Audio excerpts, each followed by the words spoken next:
Okay, let me post a loss this time. This is again Floodgate. This is not from this week, this is from last week. Because I do have a backlog of these things. And yeah, this is just one of many losses. Man the Nightshade.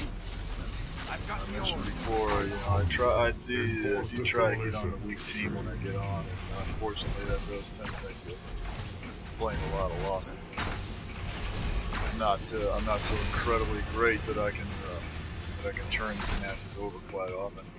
It just depends on, and especially when there's a lot of people, it's a little bit hard to have more of an effect. And although, you know, it only takes like 1 or 2 people to throw these matches. Well, I mean throw in the sense of cause someone to lose, which is what usually people mean by that. This is pretty typical.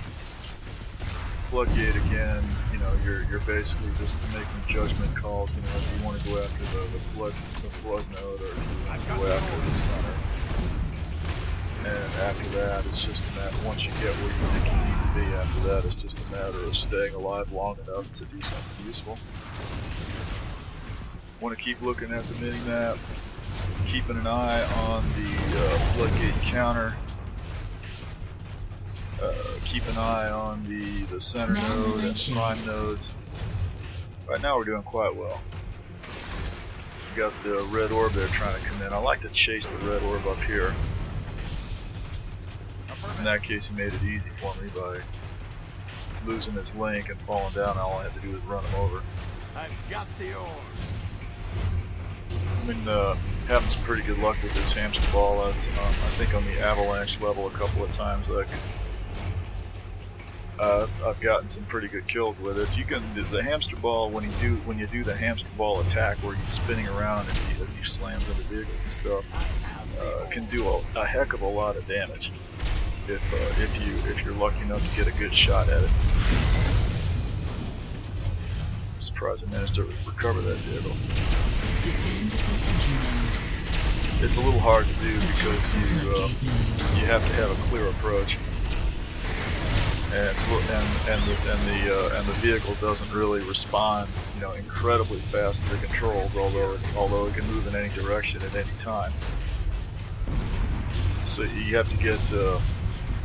You have to kind of get I don't know, several yards of straight shot, you know, to where you can accelerate straight at the guy while attacking her like that.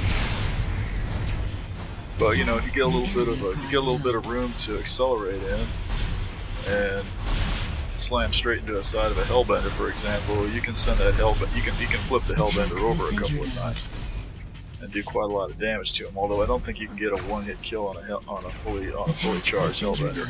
I've got the orb.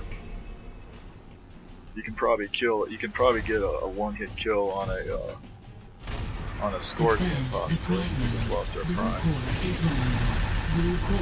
And I did have one instance the other day where I actually denied a Viper suicide with this vehicle. I've never seen that happen, and I've always heard that it was impossible to do. And I've always believed that it was impossible to do, but it looks like that's what happened. I just I think it was Fun Times was in the Viper, and we were both kind of circling around. I believe it was the prime on Avalanche, one of the primes. Attack the Floodgate node. This is a stupid thing to do, picking up this orb, because there's really very little chance I'm going to get anywhere with it, but well, maybe I will. No, I didn't think so. Grab the Redeemer. Yeah, we were both kind of dancing around one of the prime nodes on Avalanche, and he had his Viper and I had my hamster ball, or maybe it was the center, I'm not really sure. And I believe the orb was on the ground there, and he determined that the thing for him to do was to do a suicide attack on that orb, probably to clear out any of the probably to clear out anybody on our team. And I could see that's what he was preparing to do. So I just had the hamster ball jump up straight in the air and did a standard hamster ball attack on the spot where I knew he would land. so I didn't go straight at the Viper itself. I just did a hamster ball attack. I knew which way he was going, and I knew where his vehicle was gonna end up. So I did a hamster ball attack on that spot, timing it so that the hamster ball would arrive right at the time the suicide terminated. Which, in retrospect, that seems like kind of a dumb thing to do, because if you believe that the Viper suicide is supposed to be unstoppable, then arranging to position yourself at the spot where the suicide is going to terminate would necessarily, according to common sense, involve you dying rather quickly. But actually I got a denied message and his Viper suicide disappeared, and it looks like I denied it. I've never seen a Viper suicide denied before. It could be a netcode failure of some kind. I mean, the game does funny things sometimes. As the server, as I guess the game server and the various clients kind of wrestle it out between each other to come to a final determination in those few microseconds about what the heck just happened. So it could be some kind of peculiarity like that. And I expect it's probably a little bit hard to test, because that's not exactly a situation that happens all the time. I just threw away that Viper. Okay. And attack the floodgate node. oh, we are way down while I was sitting here talking. Yeah, we're way behind at this point. I'm not giving anything away. I mean, we're obviously going to lose this, but oh, good lord! But it does get a little bit dramatic before the end. But yeah, I'll have to try that. I mean, attack the center node. I do like the hamster ball. I guess it's a challenge, you know. I mean, I've been messing around. I do like the hamster ball. I think it's useful for several things. I mean, healing nodes and whatnot. It's always seemed like inherently kind of weak, but that's kind of a challenge, you know. I figure that the game designers, there must be something about it, you know. They must have put something into this vehicle to make them think that it was good for something, you know. And my mission is to find out what the heck that is, you know. This is a bad place to be. Probably gonna get sniped.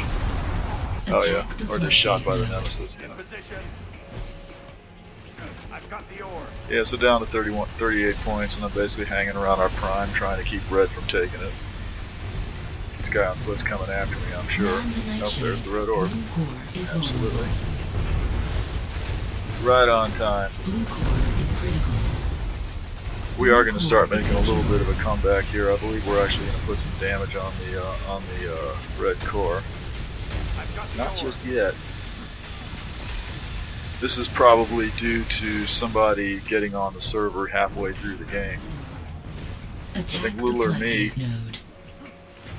who, as far as who apparently now has been given access to the admin screen, which is nice. Because it means, this is where I should have had the stinger out, and I'm too late to get it out. And that orb run's getting it. That's a good place to sit. Oh, got knocked down anyway.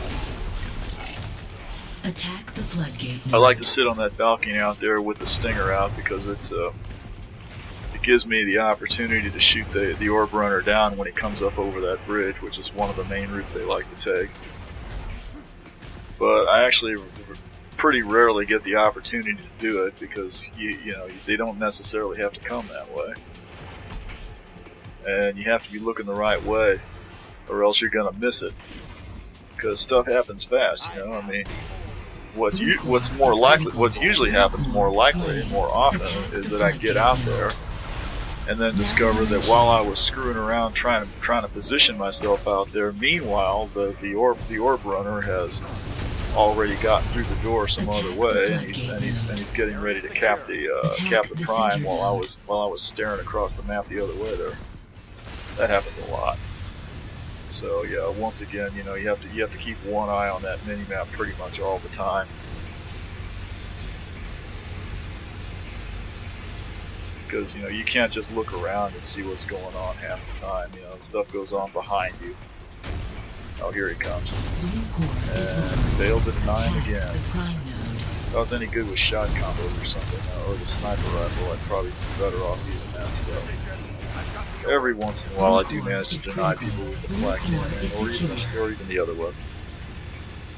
Well, anyway, Little Me has admin access, which is really nice because it means that he can kick people when their game crashes and stuff, and I don't have to stop playing for about a minute and a half to do that, which is what happens.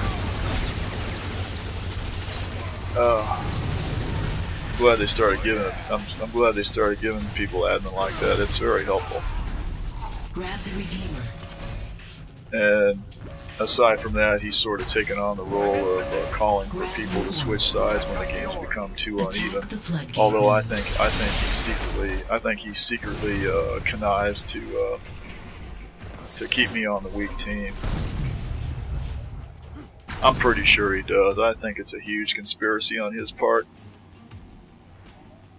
I'm pretty sure about that. Well, maybe not. It's probably just. I'm sure that's just what one of those paranoid things you sit there and think about. You know, it's like it's one of those things. You know, like the Illuminati is controlling the banks, and Littler Me, you know, is trying to make me lose this game. Pretty much. That's what it comes down to.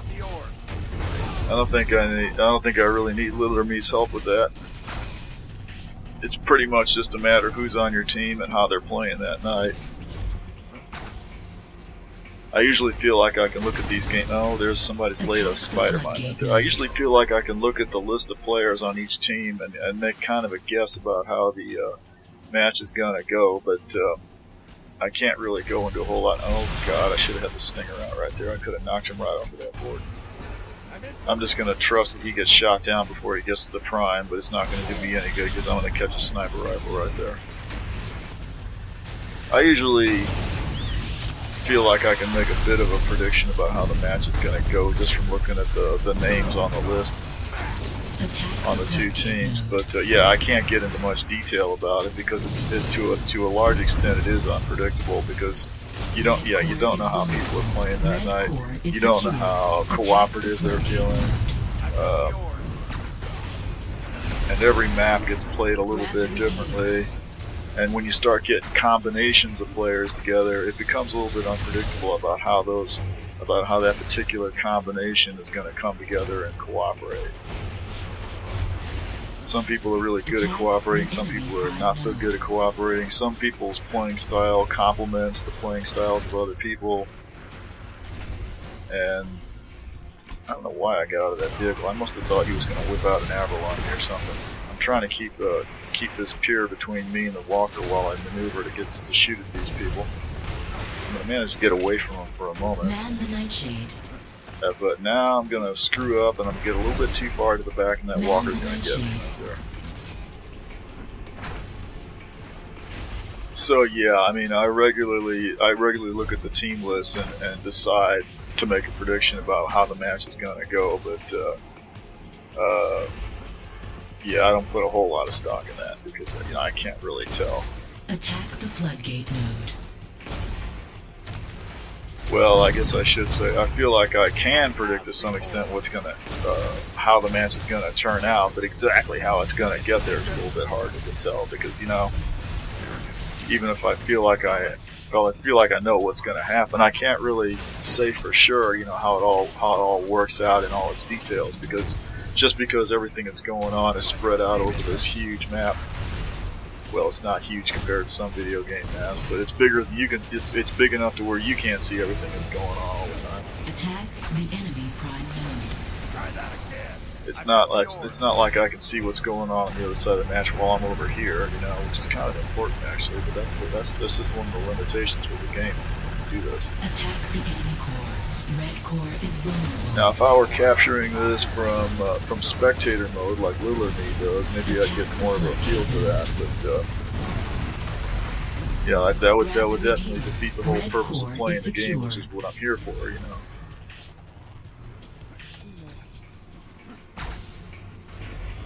No. It's good that he does that, But I couldn't do that. I gotta play the game. I'm not here to spectate. Unless I'm taking screenshots or something. Alright. Where are we at here? We're down to about 5 minutes. This might go to overtime, possibly. We're way down. I mean, we haven't put the first point on the core. So it looks pretty inevitable at this point, but we are going to turn this around a little bit. Yeah, there goes our nuke. It's going to go in there and take out the prime, and I'm going to rush forward here and try to provide some cover. I was going to go around the side there, but I changed my mind. I'm going to get up here. This vehicle's looking very weak. And I'm just going to stop one or two people from getting into the door there. That's fun times. Here comes, oh, there goes the orb. Pretty sure I missed the orb runner. I'm going to back up now, and that turret's going to finish me off. Oh. Attack the floodgate node. Always grab the hamster ball. Really like the hamster. The hamster balls at center are really useful. And I guess I'm going to go over here and I don't know what I'm doing over here. This makes no sense at all. There's no timer on that. Now I have to rush back to center because we're getting ready to lose that. Red's about to cap it. I'm pretty sure. Yep, they just did. Let me see if we can take it back. I don't know why I went over the flood right then. That was kind of a waste of time. There wasn't really anything useful I could do there. Attack the center node. We do have a timer on it now, but that's like 60 seconds. You know, there's no way I'd be hanging around there for 60 seconds. Yeah, playing around with the hamster ball some more. I discovered that I can perch up here, which is kind of pointless. But I can perch up here and kill anybody with an arrow can just pick me right off. But it's nice to know. I wonder if I could. Oh, grab the Redeemer. That was kind of cute. Apparently, there's a little ledge down there below the window that allowed me to jump back up and save myself from falling over the edge of the map and dying.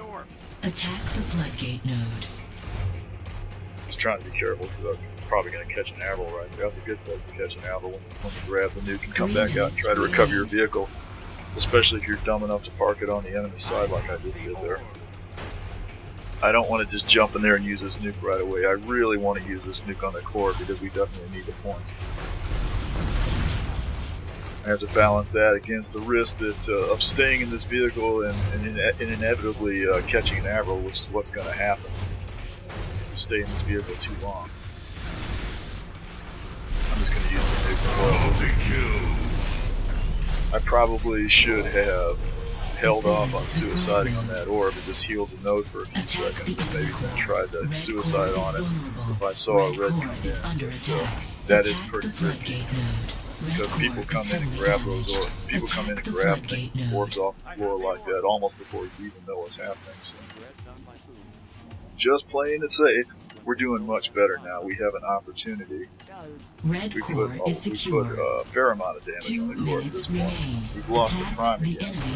But if I can stay alive for a few seconds, let me grab this health right here. Have to duck over this way before I get killed. But it's looking pretty hopeless now. To get one kill right there. But that's probably one time for somebody coming after me now. Nope. Nope. Nope. The enemy prime node. Cockamamie. That's a pretty good one. Kaku maybe? Probably.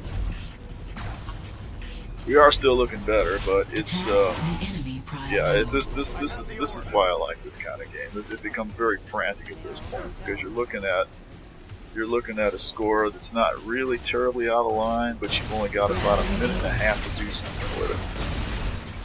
And if you go into overtime like here, yeah, we've lost the center. If you go into overtime in this kind of a situation, you're just gonna lose. Okay, that's pretty much the end of our rally. And you can see where for the last couple of minutes, Little Me's been urging someone to join red because the game is now so unbalanced in favor of blue. Well, of course, you know there's a dire danger there for a few minutes that blue might win. We can't have that. I know he's plotting against me. I know that. Well, I guess that's all right. Okay, I'm gonna Man the Nightshade. No, I don't think he's plotting against me. I'm sure he's. 30 seconds left. I'm sure he's. I don't always agree with what he wants to do. Well, actually, I usually do. he's very good about that. It's good because there's not enough people that make an effort to balance these games. It's good that Attack he's the there to do floodgate that. node. It's actually pretty useful for the. It helps the balance, 9, which the 8, balance pretty much needs 7, all the help it can 6, get quite often. 5, 4, 3. People will 2, not always be 1. real quick to switch sides Overtime. to fix the balance. It's nice that there's someone there to encourage you to do that. Actually. Oh yeah, we can't let this thing go. It's got 42 seconds on it, but Attack the we're floodgate definitely node. gonna lose if we let that go. Not to mention that being overtime now, we need to hold all the nodes that we can. Okay, we got it shut down. So we got a toehold on the flood here, but we've lost that center, so it's pretty inevitable at this point. Defend the floodgate node. But you gotta play through, you gotta keep playing, see where you end up here. And okay. Brilliant. Man the nightshade. Alright, well I'll try to post a few more of these this week. Should be able to get one or two more out. And that'll do it for now, and have you